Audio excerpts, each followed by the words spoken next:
Good morning student. कल हमने past indefinite tense की स्टेटमेंट की उसमें कौन कौन सी हेल्पिंग वर्ब या वर्ब का प्रयोग होता है। हमने सिंपल सेंटेंस, नेगेटिव, इंटरोगेटिव और WH वर्ड के बारे में पढ़ा था। आज हम उससे आगे जो पॉइंट्स हैं उस पर को डिस्क्राइब करने जा रहे हैं, तो मैं आशा करता हूँ कि आप ध्यानपूर्वक इसको सुनेंगे। देखिए पास्ट इंडेफिनिट, अब देखिए पास्ट इंडेफिनिट टेंस में WH वर्ड जो होता है, WH वर्ड की जो स्टेटमेंट होती है, WH वर्ड देखो, जैसे WH word plus did plus subject verb की फर्स्ट फॉर्म और ऑब्जेक्ट और क्वेश्चन मार्क। जैसे but did he right, what did he write in the book, question mark. अब देखो what did he write in the book, उसने पुस्तक में क्या लिखा था, उसने पुस्तक में क्या लिखा है। बेटो जब कोई क्वेश्चन पूछा जाता है तो व्हाट, प्लेस के बारे में पूछा है तो वेयर, समय के बारे में पूछा जाता है तो व्हेन, आदि जो शब्द का प्रयोग, रीजन पूछा जाता है तो वाई।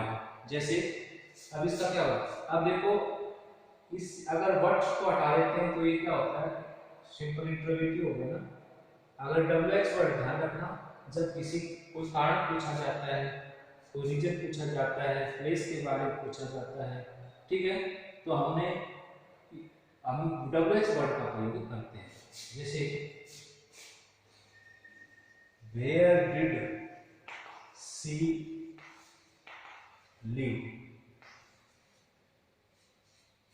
वह कहाँ रहती थी, तो where did she live, where के बाद हेल्पिंग वर्ब डिड का और वर्ब की फर्स्ट फॉर्म। आपको पता है इंट्रोगेटिव हो, नेगेटिव हो, WH वर्ड हो, उसमें आपने हेल्पिंग वर्ब डिड आता है तो वर्ब की फर्स्ट फॉर्म का ही प्रयोग किया जाता है। तो ये हो गया आपका WH वर्ड। अब इसका यूज हम प्रेजेंट इंडेफिनिट टेंस का प्रयोग कहाँ करते हैं, वर्ब की सेकंड फॉर्म का प्रयोग कहाँ करते हैं। तो देखिए use of simple past tense, हम सिंपल पास्ट टेंस का प्रयोग कहाँ करते हैं, अर्थात वर्ब की सेकंड फॉर्म का प्रयोग कहाँ करते हैं। तो बेटा कैसे कहाँ करते हैं, देखिए to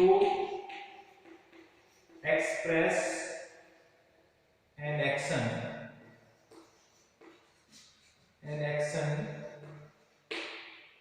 completed in the past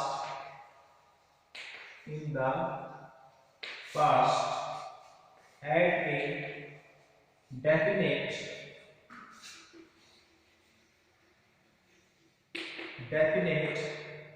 time।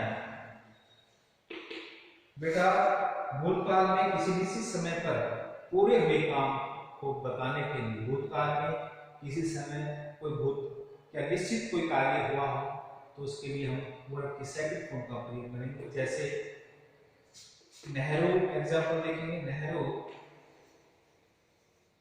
Died in 1964। तो बेटा ये कार्य निश्चित समय हुआ था।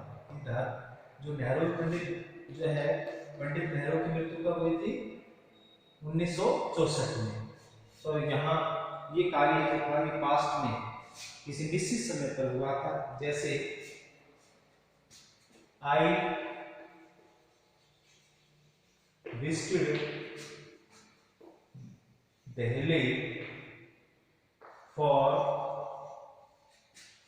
years ago,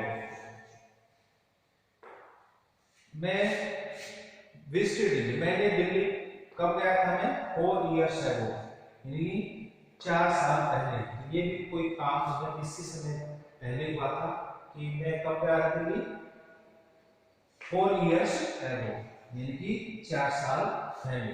तो to express an action completed in the past at a definite time, ये भूतकाल में किसी निश्चित समय में कोई कार्य हुआ हो, उसके लिए आपने वर्ब की सेकंड फॉर्म का प्रयोग करना है। अब जिस सेंटेंस में बेटा यस्टरडे आए, आप देखो